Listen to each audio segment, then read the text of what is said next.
Document print करण्यापूर्वी तो कसा दिसेल हे आपल्याला पाहायचे आहे.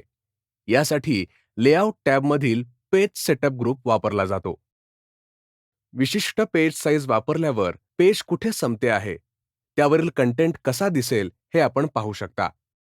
मायक्रोसॉफ्ट वर्डमध्ये पेज ओरिएंटेशनचे दोन ऑप्शन्स आहेत, पोर्ट्रेट आणि लँडस्केप. पोर्ट्रेटमध्ये पेजचे ओरिएंटेशन उभे असते, तर लँडस्केपमध्ये पेजचे ओरिएंटेशन आडवे असते. ओरिएंटेशनवर क्लिक करा आणि पोर्ट्रेट व्हर्टिकल लेआउट निवडा. आता बॉक्स त्याच पेजवर आहे. फॉर्मचा काही भाग आपण दुसऱ्या पेजवर असलेला पाहू शकता, परंतु आपल्याला डॉक्युमेंटचे दोन पेजेस छापायचे नाहीयेत. यासाठी साईजवर क्लिक करा आणि A4 सिलेक्ट करा, जो सामान्यतः प्रिंटिंगसाठी वापरला जातो. तथापि, आपण अजूनही पुढील पेजवर असलेले टेक्स्ट पाहू शकता. आपण पेजेसची वेगळी साईज निवडू शकता. पुन्हा साईजवर क्लिक करा आणि मोर पेपर साइजेस निवडा. Page setup dialog box open झालेले आपण पाहू शकता. इथे आपण आपल्याला हवी असलेली page size paper size dropdown मेनूमधून निवडू शकता. आपण प्रिंटिंगसाठीचा पेज लेआउट स्पेसिफाय करण्यासाठी मार्जिन देखील वापरू शकता. मार्जिन ही डॉक्युमेंटच्या टेक्स्ट आणि एजमधील जागा आहे. डॉक्युमेंटची मार्जिन बाय डिफॉल्ट नॉर्मल असते.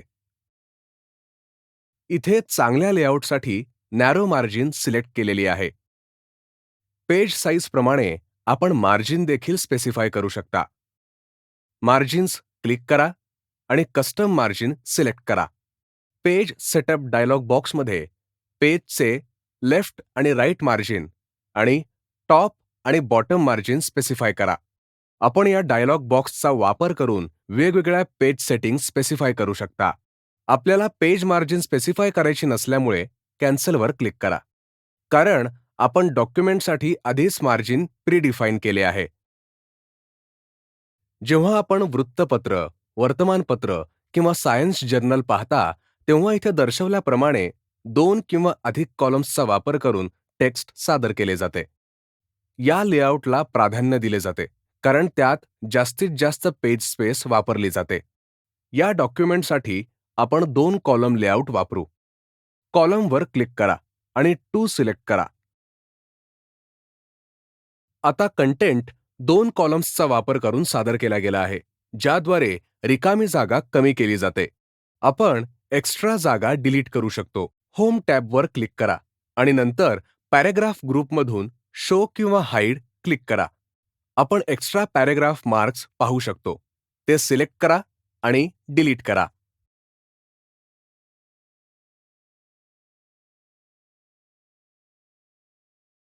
मार्क्स हाईड करण्यासाठी पुन्हा शो किंवा हाईडवर क्लिक करा.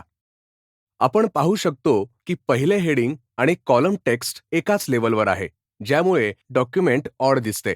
हे टाळण्यासाठी आपण कॉलम ब्रेक इन्सर्ट करू शकता. इथे कर्सर ठेवा आणि नंतर लेआउट टॅबवर जाऊन क्लिक ब्रेक्स सिलेक्ट करा. सेक्शन ब्रेक्स अंतर्गत कंटिन्युअस सिलेक्ट करा. त्याचप्रमाणे आपण त्याच किंवा पुढच्या पेजवर नवीन पेज किंवा सेक्शन सुरू करण्यासाठी ब्रेक ॲड करू शकता. टेक्स्ट फिरवण्यासाठी आणि त्याच्या फॉर्मॅटिंग स्टाईलवर कंट्रोल ठेवण्यासाठी ब्रेकचा वापर केला जातो. आपण 2 कॉलम लेआउट शिवायच्या डॉक्युमेंटकडे परत येऊया. असं समजूया की आपल्याला हे हेडिंग आणि संबंधित टेक्स्ट नवीन पेजवर हलवायचे आहे.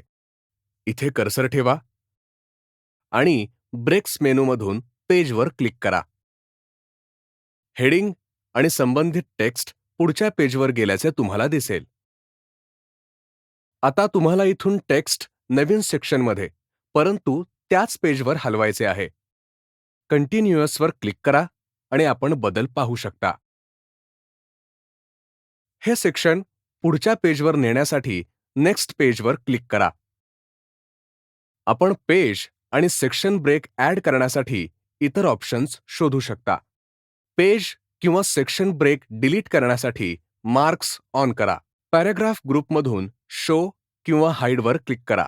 आपण सेक्शन आणि पेज ब्रेकसाठीचे मार्क्स पाहू शकता. त्यांना सिलेक्ट करा आणि एकामागून एक डिलीट करा.